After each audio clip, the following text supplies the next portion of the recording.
Welcome back dear students. हम अपने question number means illustration number 40 पे आ चुके हैं।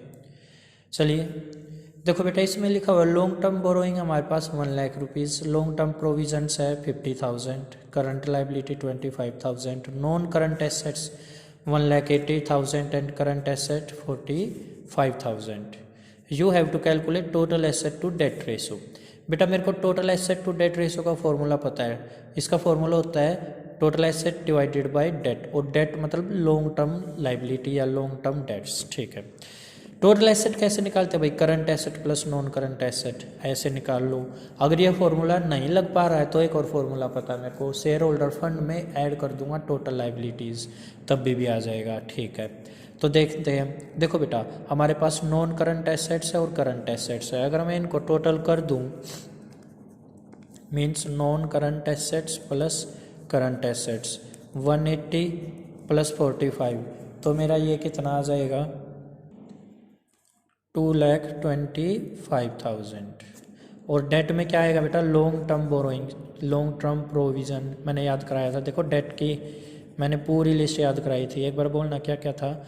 Long term borrowing, long term provision, public deposit और bank loan, loan from financial institutions, debentures. ये list थी किसकी? डिबेंचर की, वो डेट्स की। तो देखना डेट्स में यहाँ क्या क्या हो रहा है। लॉन्ग टर्म बोरोइंग भी आ गया, लॉन्ग टर्म प्रोविजन ये आएगा? नहीं आएगा बेटा। तो ये कितने हो गए हमारे? ये हो गए मेरे 1,50,000, 1,50,000।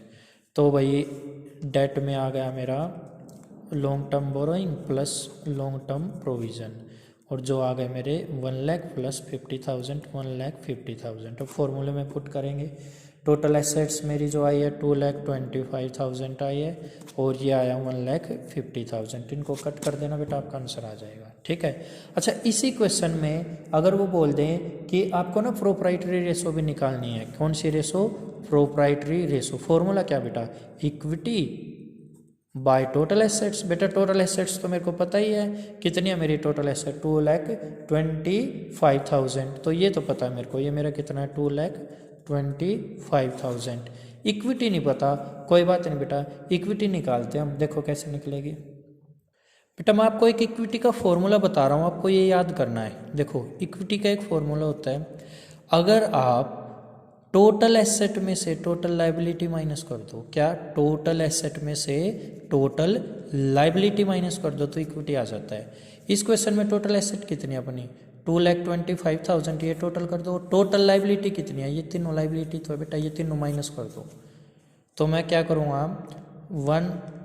ये मेरी दोनों टोटल करके आएगी 2,25,000। इनमें से ये माइनस कर दूंगा, ये तीनों मिला के हो जाएंगे बेटा 1,75,000।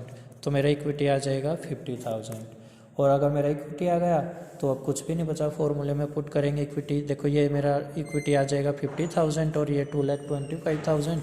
अब हम आंसर आराम से कैलकुलेट कर सकते हैं। अच्छा, इसी क्वेश्चन में अगर आपको एक रेशो और निकालनी दे दे, वो है डेट टू इक्विटी रेशो। बेटा डेट भी है आपके पास, डेट है हमारे पास कितना?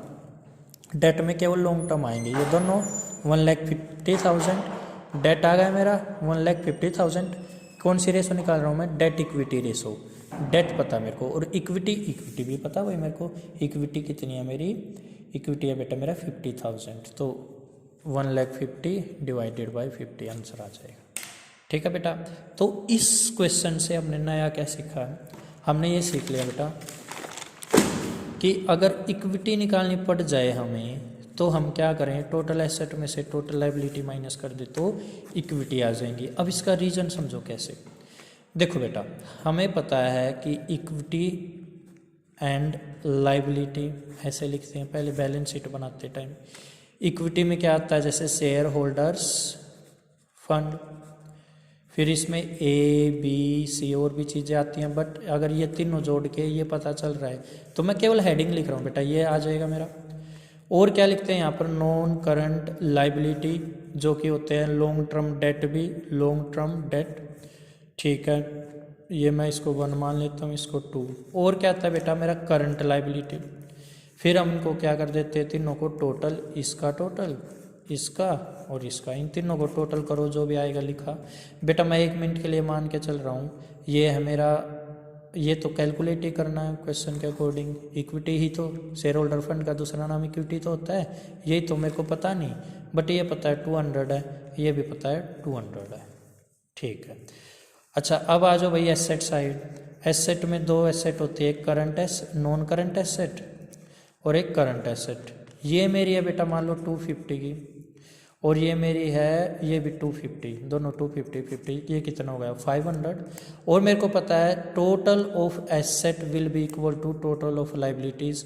अगर मेरा ये 500 आया है टोटल करके, तो ये भी मेरा कितना आया होगा टोटल करके 500। अब देखो मेरे को ये क्या पता है कि यहाँ का टोटल 500 है, तो मैं एक काम करूँ, इस 500 में से ये दोनों माइनस कर दूँ, तो मेरा क्या ये नहीं आ जाएगा?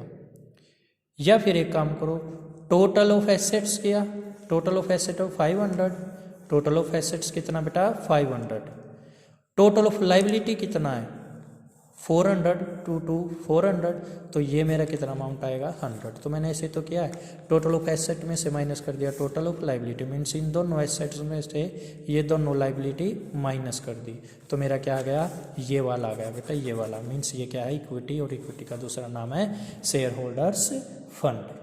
क्लियर है, ये चीज़ सीखी हमने, यही चीज़ इंपॉर्टेंट है। आपको ये क्लियर है? ठीक है बेटा, चलिए अब नेक्स्ट वीडियो पे चलेंगे और उससे हम अपने नेक्स्ट क्वेश्चन सोल्व करेंगे।